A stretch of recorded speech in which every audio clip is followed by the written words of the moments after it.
aula, tá? Agora vamos para o estudo aqui, tá bom, gente? Bora lá. Deixa eu ver aqui. Eu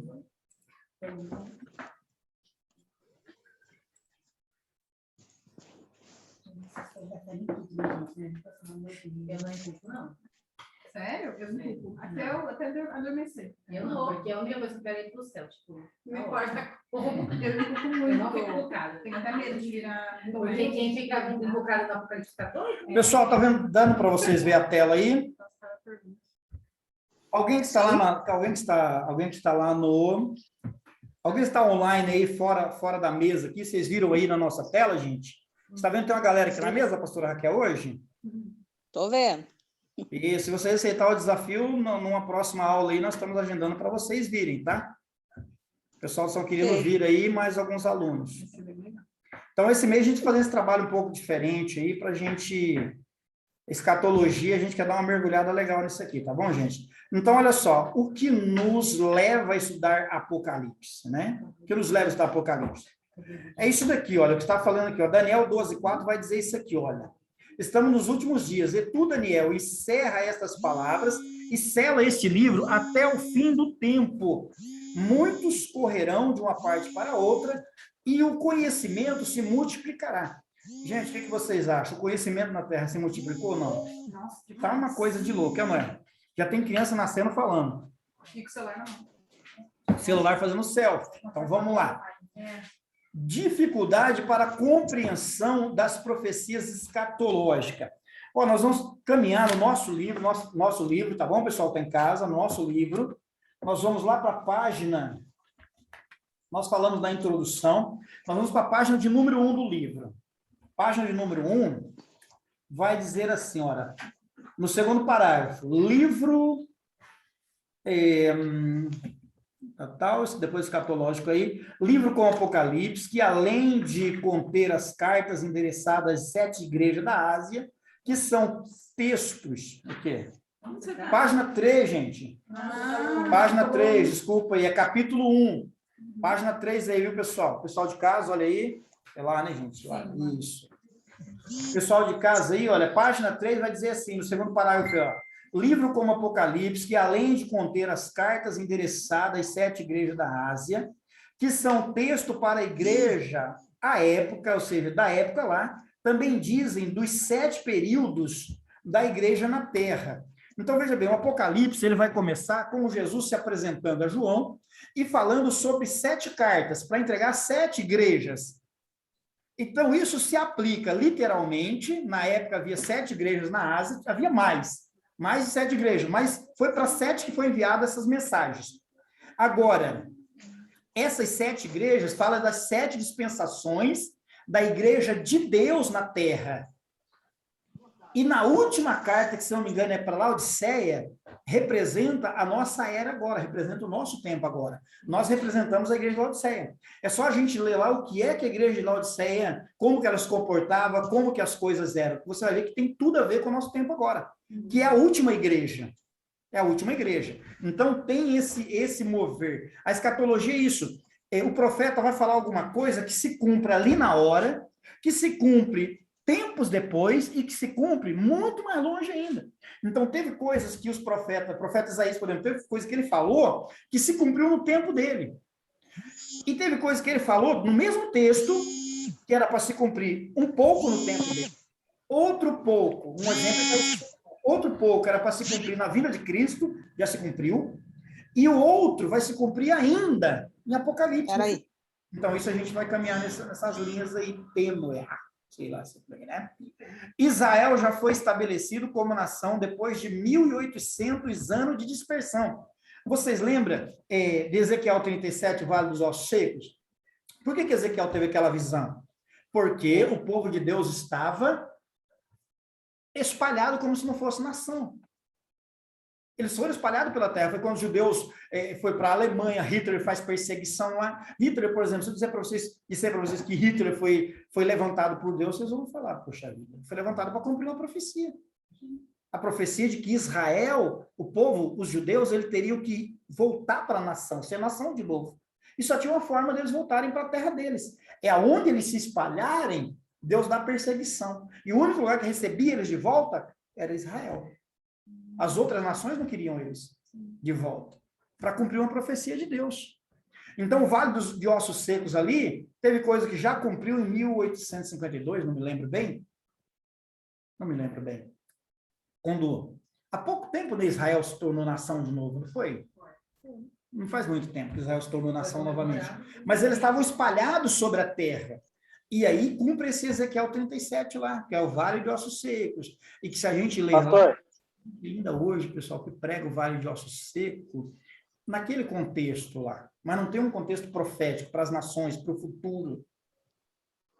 E não sabe o que estava acontecendo, porque ali vai falar que o Vale de Ossos Secos era a nação de Israel, o povo estava morto. E foi uma visão, né? E foi uma visão, mas não estava enterrado, porque eram ossos sequíssimos, mas estavam sobre a terra, e não debaixo da terra.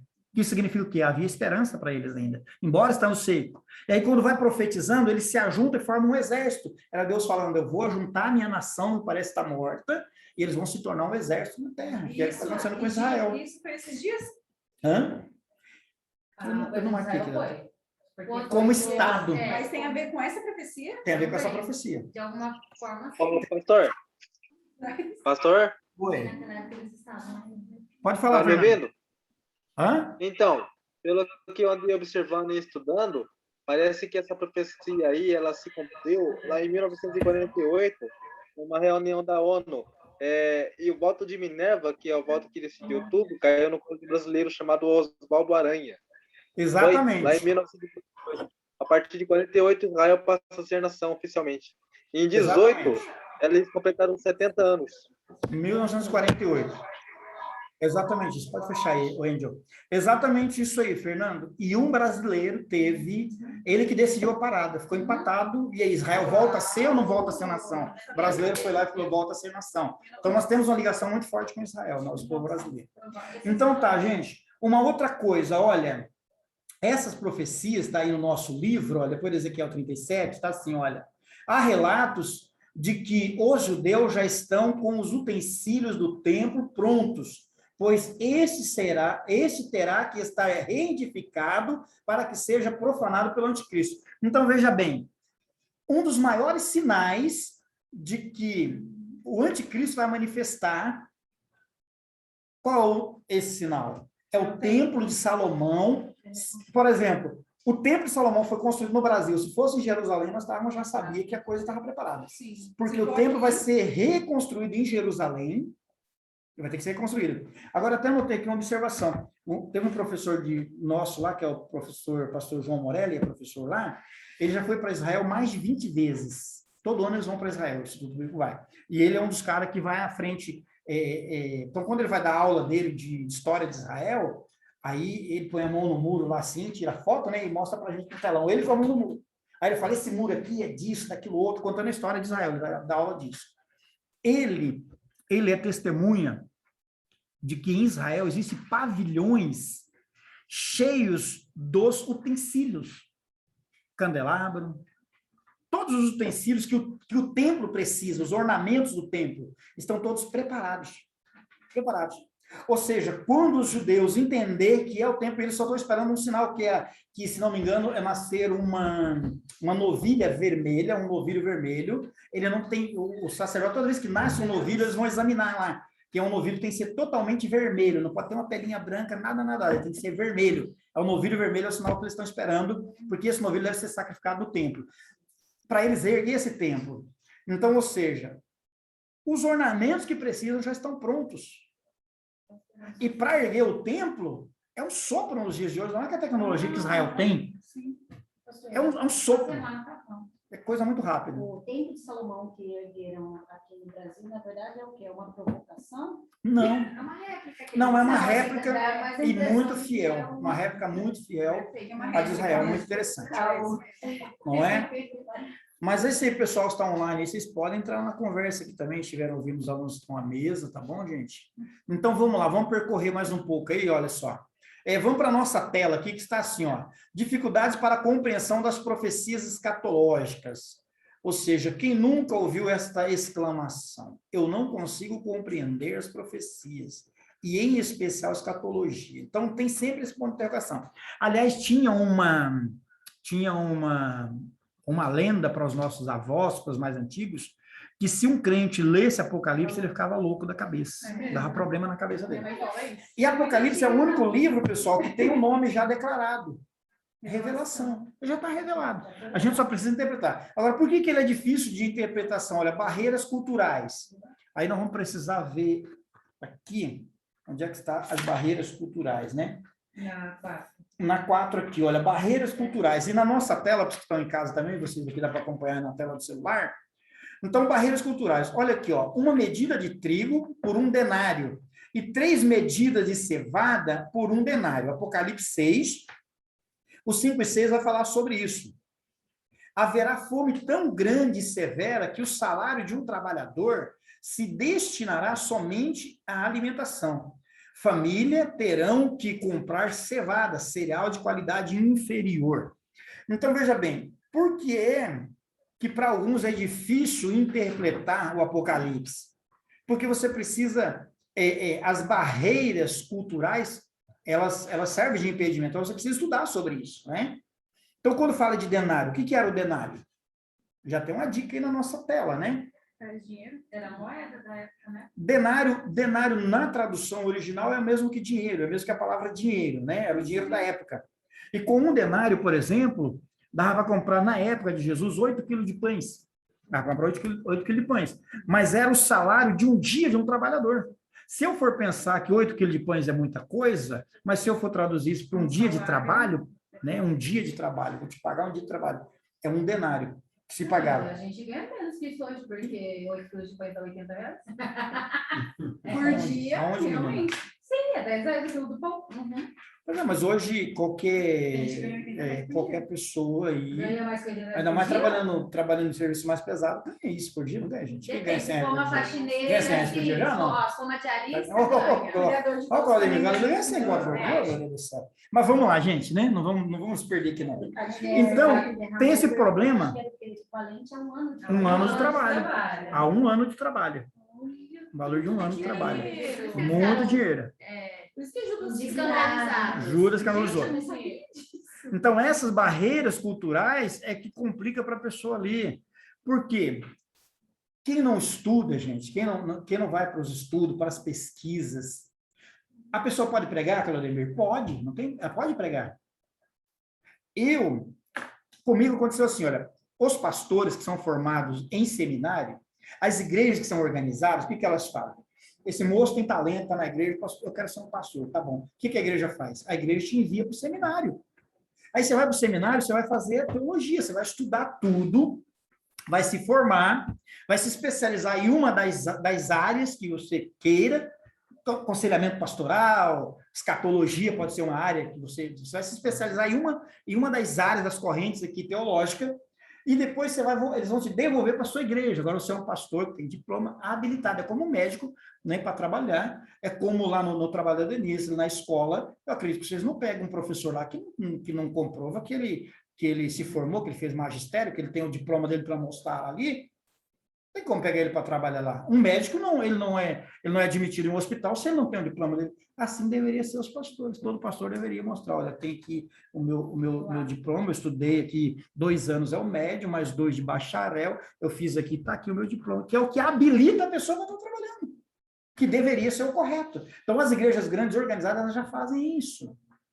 Agora, isso vai proibir de outros trabalharem? Não, você pode ser um bom obreiro, você pode trabalhar, não tem problema.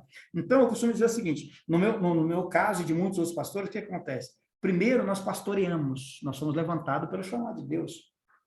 Então, eu sei a diferença hoje do conhecimento que eu tenho, como pastor hoje, o conhecimento que eu adquiri, e como pastor antes do conhecimento. Antes de adquirir o conhecimento, Deus usava? É óbvio que usava, porque Deus usa todos. Agora, se a gente for fazer uma comparação teológica, por exemplo, Deus usou Pedro muitíssimo, tremendamente. Tá? Agora, quem escreveu, já passo para ti, quem escreveu praticamente todo o Novo Testamento? Foi um teólogo. Um teólogo de profundidade. Um teólogo entendido de todas as leis de Israel, que era Paulo, para traduzir essas leis para o campo da graça. Porque só ele conseguiria mostrar o cumprimento da lei que vem lá do Gênesis, o cumprimento até Jesus, ele consegue mostrar no Novo Testamento. Por isso ele é o cara que escreveu você vai ver todos os livros ali, tirando os 4 evangelhos, as epístolas e tudo mais, foi ele que escreveu. Então Deus usou ele. Pedro, Deus usou de outra forma. Aí a Bíblia diz que nós devemos pregar para reis, devemos pregar, né, para todo tipo de pessoas. Aí você não vai ver uma pessoa que não tinha instrução pregando para o rei, você vai ver uma pessoa que entendia, um bilíngue, como Paulo, que falava as 3 línguas predominantes da época. Ele falava o hebraico, o aramaico, ele falava o grego. Então, se fosse hoje, ele falava inglês, espanhol, o que mais tem de bom aí? Português, François, Então ele falava, dominava as línguas. Então não foi esse cara que Deus usou poderosamente para escrever coisa, para deixar o Novo Testamento praticamente inteiro escrito por ele. É o único missionário abaixo de Jesus. Ninguém mais escreveu tanto e deu tantas almas para o reino de Deus como Paulo. Ninguém, nenhum dos 12, ninguém mais. E olha que ele não era considerado apóstolo dos 12. Mas era para ele ser dos 12, era para ele ser no lugar de Matias. E eles precipitaram e colocaram Matias no lugar dele. Mas, na verdade, Paulo deveria ocupar o lugar de Judas lá, no colégio apostólico. Um homem preparado nas letras, no estudo. Deus pode usar a todos, mas Deus tem... Ele não dispensa ninguém, né? Ele precisa de alguém que está disponível. Agora pode fazer sua colocação. Professor, mas eu acredito muito na chamada de Deus, né? Porque se Sim. qualquer um que fazia o curso de teologia é pastor. Todo mundo ia ser pastor. Sim, mas pode ser. Se tiver o chamado, filho, Não, tem conexão chamado. chamada. Tem muitos que vão fazer teologia e vão continuar sendo obreiros da casa do Senhor. Agora, na minha opinião, tanto aqui para os nossos alunos, quanto para vocês aqui, na minha opinião, todo servo de Deus deveria fazer teologia. Isso. Por quê? Porque teologia, você conhecer o Theo, você conhecer Deus. Como não entende isso? Você tem o conhecimento de Deus. E quanto mais você aprende, mais humilde você deve ser. Eu, por exemplo, eu prefiro, se eu chegar numa mesa e eu ver que alguém está ensinando, eu vou me calar para ouvir a pessoa. Se ele está ensinando coisas que eu sei, não é por esse caminho, mas eu vou parar para ouvir, porque alguma coisa boa eu vou extrair dali. Agora, se a pessoa perguntar a minha opinião, o que o senhor acha disso? O senhor já estudou? O que o senhor acha? Faz sua colocação. Aí eu vou fazer minha colocação com humildade, com sabedoria. Vou fazer minha colocação. Agora, eu não vou bater de frente com a pessoa, porque a pessoa está acreditando naquilo. Então, é dentro daquela limitação que a pessoa tem. É o que está servindo, e serve, porque ninguém é dispensável no corpo de Cristo. Ele vai usar todos. Ele vai usar todos. Ele não vai fazer exceção. Ele vai usar o doutor, porque antes a gente condenava os médicos porque nós só acreditávamos na cura. Então, condena o médico? Não, o médico é um instrumento de Deus. Me abriram no meio, fecharam de novo, tiraram o mal. Deus usou a vida dos médicos para tocar na minha vida. E Deus usa outros para tocar na vida de outros, não precisa nem médico tocar. Então tem esse tipo de coisa aí, gente. Mas vamos lá, para onde nós estávamos mesmo? Mais alguém ia colocar alguma coisa aí, gente? Então, tu sabes. Olha, uma outra coisa aqui que é bem... os intervalos proféticos. O que é intervalo profético? Isaías 61, olha aí, na nossa tela aí, gente, em casa aí, olha, o intervalo profético. Então, o Isaías 61, ele é aquele texto que diz assim, olha, Isaías 61. O Espírito do Senhor Deus está sobre mim, porque o Senhor me ungiu para pregoar boas novas aos quebrantados. Enviou-me a curar os quebrantados de coração, a proclamar libertação aos cativos, a pôr em liberdade os algemados, a pregoar o ano aceitável do Senhor, o dia da vingança do nosso Deus, a consolar todos os que choram. Esse Isaías 61, 1 e 2, ele está completo.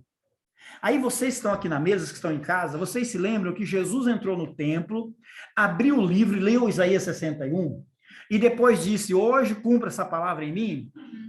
Ali vai falar do intervalo profético, porque Jesus vai fazer a leitura do livro, Isaías 61 e 1, mas ele não vai fazer o 2. Por quê? Porque o 2 não se cumpriu nele. Não se cumpriu lá naquele momento. Naquele momento se cumpriu uma parte, mas não se cumpriu por completo. Isso é chamado de intervalo. Então, no tempo de Isaías, se cumpriu uma parte. No tempo que Jesus veio, olha, Jesus veio 500 anos depois de Isaías. Aproximadamente 500 anos depois de Isaías, Jesus vem. E aí, quando Jesus vem, o que acontece? Cumpre uma parte de Isaías 61 e 1. Mas a parte de Isaías 61 e 2, olha só. Então, lhe deram o livro, ó, a leitura lá em cima, Isaías 61 e 2. Agora, olha o que Jesus leu, olha. Então, deve estar na nossa tela aí. Lucas 4, 17, 19 ao 21, ó. Então lhe deram o livro do profeta Isaías, e abrindo o livro, achou o lugar onde estava escrito: o Espírito do Senhor Deus está sobre mim, pelo que me ungiu para evangelizar os pobres, enviou-me a proclamar libertação aos cativos, restauração de vista aos cegos, pôr em liberdade os oprimidos, e apregoai o ano aceitável do Senhor, ponto. Mas Isaías 61 vai além. Então, essa parte aqui, Jesus cumpriu nele. Ele levanta e vai dizer assim, ó, então passou Jesus a dizer-lhes: hoje cumpre a escritura que acabais de ouvir. Mas ele não leu o versículo 2. E por que ele não leu o versículo 2? Ele só leu, pessoal, até onde vai ali, olha, anunciai o ano aceitável do Senhor. Ó, enviou-me para curar os quebrantados de coração, proclamar liberdade aos cativos e pôr em liberdade os algemados, e apregoai o ano aceitável do Senhor. Pronto, ele parou ali. Só que o texto continua. E o dia da vingança do nosso Deus, a consolar todos os que choram. Essa parte ele não leu. Mas por que ele não leu? Porque não ia se cumprir no tempo dele. Vai se cumprir na vinda, na terceira vinda agora. Na segunda vinda vai se cumprir isso aqui. Então, isso é chamado de intervalo bíblico, tanto que estão aqui na mesa quanto para vocês que estão em casa, viu, pessoal? Então, é chamado de intervalo bíblico. Aí, se você fizer uma comparação dos textos, está na nossa tela ali, a gente vai ficar mais fácil na tela, está aqui na tela ali. Então, olha, na tela tem os dois textos. Na parte de cima, tem o Isaías 61, 1 e 2. Na parte de baixo, tem Lucas 4, de 17 ao 19. Então, ele vai lendo. Quando chega no Isaías, quando ele chega até a parte que fala do anunciar o evangelho, aí eu pergunto para você: o Espírito do Senhor Deus está sobre mim. O Espírito estava sobre Jesus, sim ou não? Sim. Pelo que me ungiu para evangelizar os pobres. Ele evangelizava pobres, sim ou não? Sim. Se cumpriu. Sim. Enviou-me a proclamar libertação aos cativos. Ele libertava os cativos, sim ou não? Sim. Se cumpriu. Restauração de vista aos cegos. Se cumpriu? Sim. Para pôr em liberdade os oprimidos. Se cumpriu? Sim. Sim. Apregoar o ano aceitável do Senhor. Se cumpriu? Sim. Agora, e o dia da vingança do nosso Deus? Cumpriu? Não. Não. A consolar todos que choram, se cumpriu? Não. Porque até hoje, essas coisas ainda estão acontecendo. Então, não aconteceu a vingança do nosso Deus, vai ser o chamado grande dia do Senhor. Ô, pastor, rapidinho. Todos os que choram. E aqui, e essa é uma referência de Apocalipse, que as catolicistas estão estudando. Por quê? Porque no céu haverá choro? Não. Então, pronto. Não. Hoje, mesmo tendo consolo, vai ter choro de novo. Mas nessa consumação de todas as coisas, não haverá mais choro. Aqui seria, então, o princípio do milênio, nessa passagem já, né? Sim. A entrada do milênio. Que no milênio, nós vamos estudar no milênio, né, gente? Mas, o que pega, Mas as tipo comparações isso, aqui, por enquanto, é isso. O que pega é tipo isso, evangelizar os pobres. O que me pega é que aí, quando você está lendo, ele fala assim, mas esse pobre não vem do grego, esse pobre vem do não sei o quê. Porque aí não quer dizer pobre de material, quer dizer pobre de espírito. Tipo, como você vai ter o discernimento de que língua que veio? Exatamente. Todo é todo mesmo, Por isso, por isso estudar a teologia. E como Por isso a você Bíblia está a foi teologia. escrita, em que tempo, em que língua falava isso? Agora vem cá, ó, eu não gosto de estudar, tá? Eu não quero estudar teologia. Depois da teologia, eu não sei quem Eu não quero estudar teologia, mas por que eu vou me meter a ser pastor, então? Que nem o Claudemir falou, mas aí Deus não vai usar outros pastores? Vai. Assim como tem médico, Claudemir, que você vai operar, era para operar o braço direito, o cara opera o esquerdo. Por isso que o corpo de Cristo está cheio de cortes mal feitos. Porque são homens mal preparados pela palavra. São obreiros mal preparados pela palavra. São obreiros que não têm um discernimento de texto, de contexto. Como aquele pastor que explodiu aí no Brasil, toma a mulher e adultera com ela, que ele fez uma interpretação na língua portuguesa errada e acreditou naquilo que Deus estava mandando ele adulterar com a mulher de alguém lá da igreja. Você não viu essa palhaçada aí? Não viu, Thalita? Meu Deus do céu, pessoal. o texto de Oséias. O texto de Oséias. E Oséias O cara mostrou na Bíblia para o marido da mulher e o marido concordou, gente, com isso. Oh, meu Deus. Que Deus está falando da reconciliação, né? Da igreja. Não, então os pastores meio doidos, né? Mas é isso que nós estamos falando, gente. A mesma... Mas é Por isso, aqui, o ó, ensinamento, Deus, o conhecimento de Deus, além da informação, gente, né, da instrução, eu costumo falar, você já escutou a Bíblia, eu tinha anotado lá, 3 fontes de aprendizado, eu já falei para vocês, eu tenho no outro caderno de anotações, 3 fontes de aprendizado. Uma é pesquisa, A revelação. revelação, e a outra, quem lembra? Estudo? Não, a mesma coisa. Eu tenho anotado também. Mas Pesquisa, revelação, e tem outra forma, meu Deus. Não, eu tenho anotado na outra Bíblia, lá, tenho anotado. Mas são três formas. E que os que trabalham na obra de Deus, a maioria caminham em 2 delas. Uma é revelação, estudo e pesquisa. Acho que deve ser isso mesmo. Porque a pesquisa que é diferente, né? Que você vai mais profundo. o estudo Então, é você uma tem- coisa, a pesquisa Isso, e a revelação. é a revelação. Então, na revelação, no estudo da palavra, você consegue caminhar também, consegue pregar, consegue fazer a obra do Senhor Deus. Mas tem algo mais profundo. Por exemplo, eu que vim Da revelação. eu já tinha a revelação e eu tinha o desejo de ensinar. Então, eu já era professor de escola bíblica logo cedo, era professor de escola bíblica. Mas eu sabia que existia teologia que se aprofunda mais nisso. Para você saber ensinar da forma correta. Né? Porque tem uma forma, um padrão que o mundo usa para trabalhar, a mesma coisa. Não é cada um trabalhando a sua forma. Não, o mundo inteiro pode se encaixar em um só lugar da teologia. Pode se encaixar. E tem as vertentes e tudo mais. É isso. Você pergunta alguma coisa aqui? Perguntar? Eu pergunto assim, por que a maioria dos pastores não quer fazer teologia? Não faz? Eu já acho que é uma maldição, já até da própria nação, porque a maioria dos brasileiros não gosta de estudar nada. Não estuda coisa nenhuma. Entende? Não estuda coisa nenhuma. E depois, a maioria depois serve como senhores de escravo. Por que os escravos não podiam ler? Porque para não ganhar informação. Por que os brasileiros eles não dão oportunidade de estudo para o brasileiro? Porque ele não vai ser facilmente enganado. Quem consegue enganar um advogado? Ninguém. Por quê? Porque ele é instruído, ele estudou, ele é instruído. Então, se uma nação, se um povo for bem instruído, ele não vai ser manipulado. Não vai ser manipulado.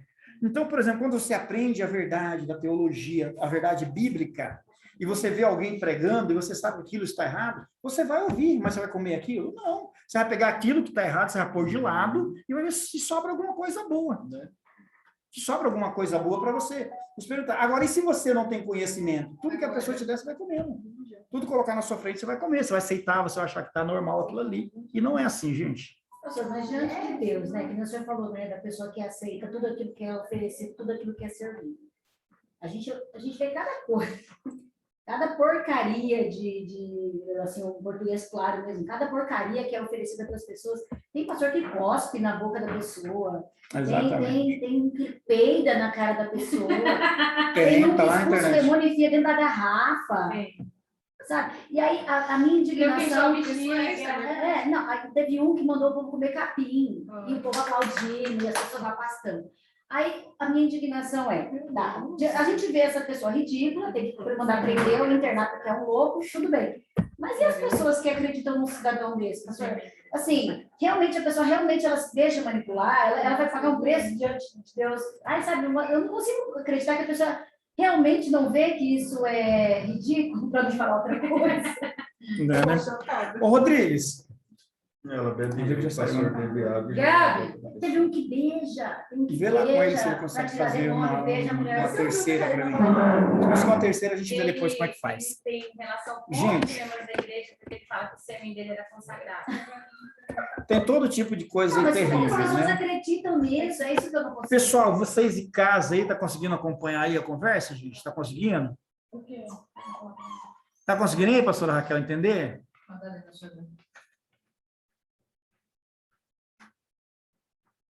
Hã? A senhora tá fechado o microfone da senhora aí. Aí. A senhora tá conseguindo entender? 8h10. Ah, não, 9h10, então. 9h30, então. Pode ser. Vamos fazer vigília hoje por aqui. Pastora Raquel, conseguiu entender alguma coisa aí? O exemplo desses 2 textos, vocês estão conseguindo entender, gente? Libera lá, a gente vai fechar aqui. Aí. Tem mais que um ligado? Ficar um só a gente consegue. Pastor, tá dando eco. Pastora, estão entendendo? Pastora, estão entendendo? Eu não estou entendendo, está cortando muito. As palavras estão saindo tudo cortada. E agora, tá ouvindo bem ou não? Tá ouvindo bem? Não. Então tem que desligar esse Angel, o áudio dele aí. Agora só tá me ouvindo Também bem? tá dando eco. O áudio dele aí. Agora só tá me ouvindo bem? Ah, não tá ouvindo? Vamos ver o teu. Fernando, tá ouvindo bem ou não? Ah, não tá ouvindo? Hã? Tá cortando e algumas palavras estão dando eco.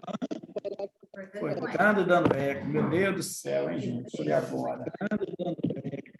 Meu Deus, o que está acontecendo? Mas vamos lá, gente. Tem um pouquinho de paciência aí. Vamos ler o que está na tela aqui, né? A transcendência das profecias e visões. Então, no versículo anterior, nós fizemos essa separação aí, olha. Que a profecia, ela é transcendental, isso? Não intervalo, né, gente? Os intervalos proféticos. Então, tem esse intervalo. Para Jesus ali, foram 500 anos de Isaías, da profecia de Isaías aqui, para Jesus, foram 500 anos. O que está lá? Tudo bem? A transferência das profecias e visões. Mas como está escrito, as coisas que os olhos não viu, e o ouvido não ouviu, e nem subiu ao coração do homem, são as que Deus preparou para os que o amam. A doutrina da morte, mas a árvore do conhecimento do bem e do mal, dela não comerás, porque no dia que dela comeres, certamente morrerá. Então, veja bem, essa introdução aqui é porque o próximo nós vamos entrar sobre os 3 tipos de morte de novo, nós vamos refrisar os 3 tipos de mortes. Agora, olha isso daqui, gente. No Gênesis 2:17, a morte entrou no mundo, ok? Adão foi expulso do jardim. Ele foi expulso do jardim. Mas fora do jardim, ele vai ter filhos e continua vivendo, né? Então, eu separei para vocês aqui na tela, vocês podem ver na tela de vocês aí, ó. Declínio da longevidade humana. Então, nós vamos começar ali, ó, no ano 1000 aqui, ó. Tem 1000 ali em cima. Todos estão vendo aí, gente? Sim. Então, olha só. Noé, 950 anos. Matusalém, 969 anos. Jered, 962. Cainã, 910 anos. Olha o quanto que eles viviam ali no começo, no princípio ali do Jardim do Éden, né? Logo depois ali, quanto eles viviam. Aí Adão, olha, 930. O Sete, que é descendência de Adão, 912. Enos, 905. O Malaléu, 895. E o Lameque já vai caindo aqui, ó, 777. Aí nós vamos ter aqui, ó, 300 anos, 200, 239. Quando chegou em Abraão, eram 175 anos. Em José, 110 anos. Lá no profeta Samuel, 111 anos de vida. Olha como vai limitando o tempo de vida. No tempo de Davi, que foi ele que escreveu que os anos de vida do homem... Foi Davi ou foi Moisés, gente? E agora, hein?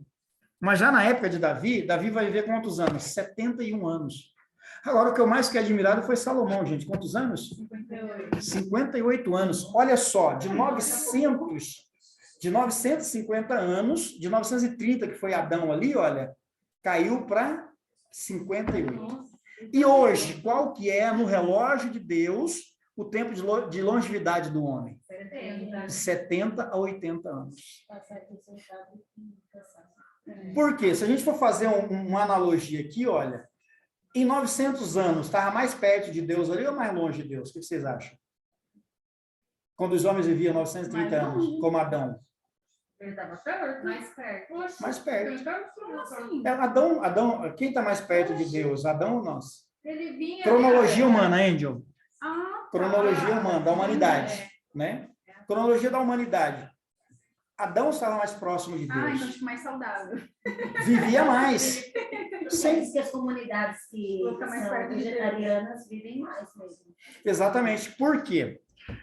Qual era a alimentação? Porque a alimentação de Adão era uma. A alimentação de Noé já era outra. De Salomão, então, que era rico.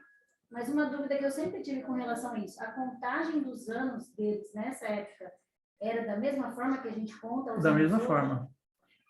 12 horas, Jesus ele vai fazer um parâmetro interessante. Lá no princípio, em Gênesis, Deus colocou a lua para governar a noite e colocou o sol para governar o dia. É a mesma coisa até o dia de hoje. O sol governa o dia e a lua governa a noite, é a mesma coisa. Aí Jesus disse, não são 12 horas o dia, então sempre foi dia de 12 horas. Exceto na criação tem um embate teológico. Se Deus criou tudo em 6 dias, inclusive o homem, no 7º descansou. Há o embate teológico se esses 6 dias são dias de 24 horas ou são dias milenares. Então, há um embate teológico aí. É um embate teológico aí. E que a maioria acredita que são dias de 24 horas mesmo. Ah, tá, porque você demorar 6.000 anos para fazer? 6.000 anos. Porque é o relógio de Deus na Terra, né, gente? Mas vamos lá. Pessoal de casa entenderam aí, pessoal? Sim, O mapa, o gráfico aí, gente? sim. Amém. Olha só, Amém. né? De 930 anos, agora nós estamos limitados entre 70 e 80 anos. Por quê? Porque quanto mais longe de Deus, menos nós vamos viver, né?